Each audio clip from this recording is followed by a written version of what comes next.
E aí, gente, muito boa tarde pra você. Globo Esporte tá no ar nessa quarta-feira. Ou poderia dizer até buenas tardes, porque estamos no clima das competições internacionais. Amanhã tem o Cruzeiro contra o Boca Juniors na Argentina pela Sul-Americana. Já já a gente fala disso. Vamos começar com o Conmebol Libertadores, porque ontem o Galo empatou com o São Lourenço na Argentina, jogo de ida das oitavas de final. O Galo saiu atrás, empatou com o Paulinho, gol de número 200 do Galo na Libertadores.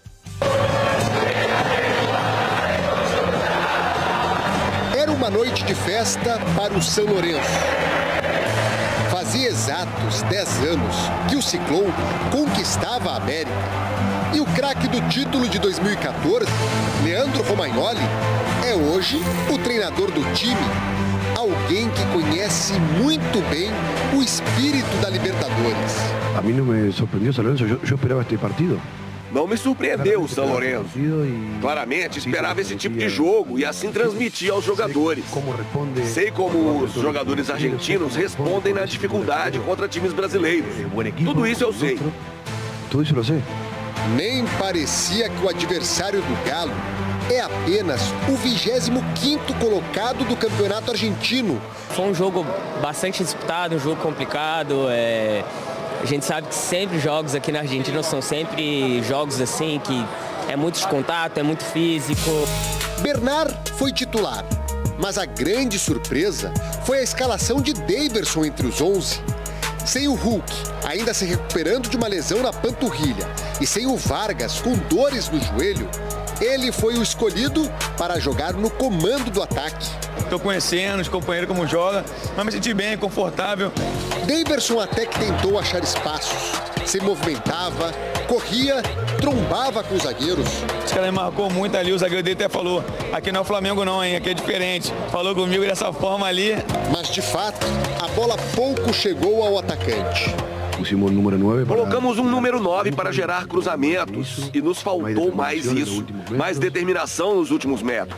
No primeiro tempo, o Atlético teve apenas uma oportunidade, logo no início do jogo com o Paulinho. O São Lourenço marcava firme, vencia os duelos e equilibrou o confronto na disposição.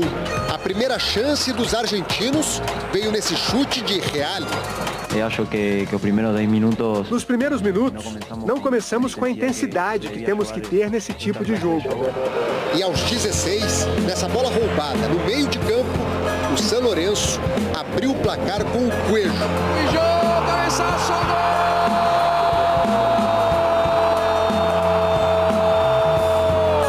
gol! Não sabíamos que eles...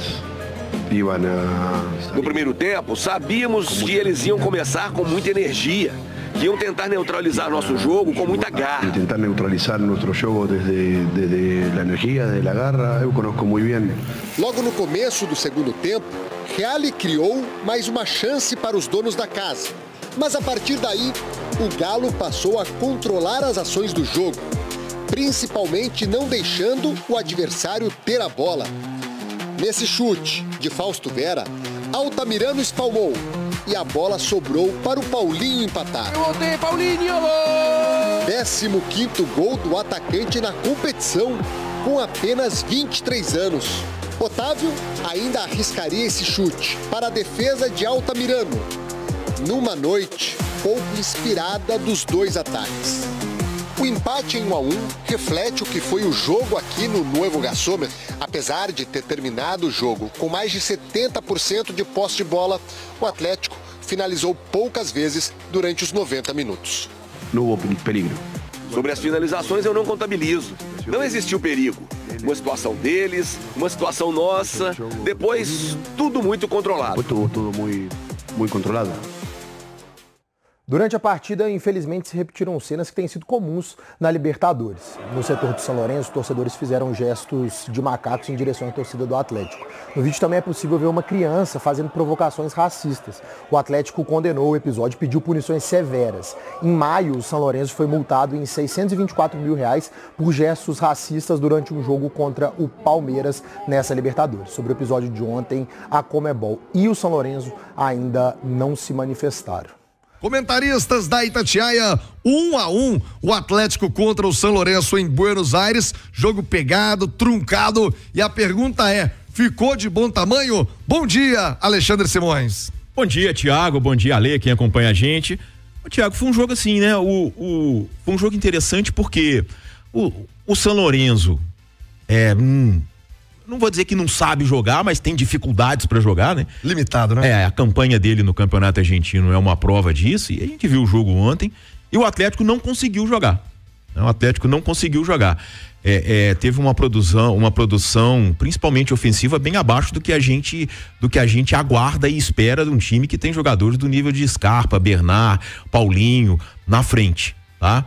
Mas pensando em Copa, foi um bom resultado, porque agora o Atlético joga na Arena MRV. Nessas competições, o ambiente do jogo, ele é muito decisivo, influencia muito, e o São Lourenço estava jogando em casa ontem com o estádio cheio, né? E eu acho que assim, a tendência não, a gente vai ter um jogo parecido na Arena MRV. O desafio do Galo é buscar o primeiro gol o mais rápido possível para não virar sofrimento, porque o São Lourenço vem aqui jogar da mesma maneira que jogou em casa. Ô, Ale Oliveira, acho que ficou muito claro que o Atlético tem muito mais time que o São Lourenço nesse confronto de oitavas de final, mas sabedor também que Libertadores tem todas as suas nuances, sempre jogo duro, sempre jogo pegado. Diante disso, o Atlético consegue um empate importante, ou na sua opinião fica o gostinho de que o time poderia até ter vencido o São Lourenço? E se fez por onde para vencer o jogo na Argentina? Bom dia, Ale. Bom dia, Thiago, bom dia aos companheiros, bom dia a todo mundo que nos consagra na rádio mais ouvida do Brasil. Eu acho que como resultado, né, na Libertadores, fase de oitavas de final, eu acho que é um bom resultado. Eu acho que, evidentemente, que você definir a classificação jogando diante da sua torcida, tendo um time muito melhor, eu acho que é uma vantagem importante. Agora, o Milito, outro dia ele estava ensinando a gente a fazer o nosso trabalho, e ele disse o seguinte: vocês não podem analisar só resultado, você tem que analisar desempenho. O Milito falou isso outro dia. E aí, como desempenho, deixou a desejar para um time que é muito fraco, né? O São Lourenço tem uma vitória nos últimos 8 jogos. Então não adianta a gente querer fantasiar que o São Lourenço é um bom time, porque não é.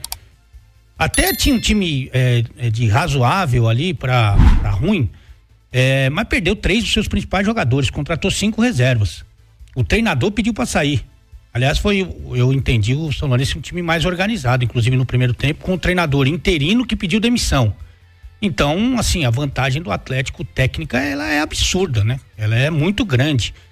Mas como o treinador sugeriu, a gente tem que analisar desempenho. Por exemplo, contra o Corinthians, o time ganhou de 2-1 e não foi um grande jogo do Atlético. E a gente falava sobre isso aqui. Qual que é a diferença de você jogar bem e conseguir o resultado, de você jogar mal e conseguir o resultado? A perspectiva, né? Quando você pegar um adversário melhor, como é que vai ser o seu comportamento, né? E aí isso me preocupa. Agora, eu não tenho dúvida nenhuma que o Atlético vai passar para as quartas de final, mas nenhuma. E vai passar como favorito para enfrentar o seu adversário brasileiro na próxima fase, porque é realmente um time muito rico tecnicamente. E só precisa resolver um pouquinho essa questão de jogar fora de casa, viu, Thiago? São 6 jogos já por todas as competições em que não vence fora, e a gente tá falando de adversários que não são potências do futebol sul-americano. Tá? Quais foram os adversários? Criciúma, CRB, o Juventude, que é um fora dentro, né? Porque tinha mais torcida do Atlético, mas como visitante, o próprio São Lourenço. Então acho que precisa resolver isso, porque evidentemente o Simões sempre fala isso, no mata-mata você tem que ter um desempenho bacana também fora de casa, mas eu não tenho dúvida do favoritismo do Atlético para esse jogo de volta e também para a próxima fase.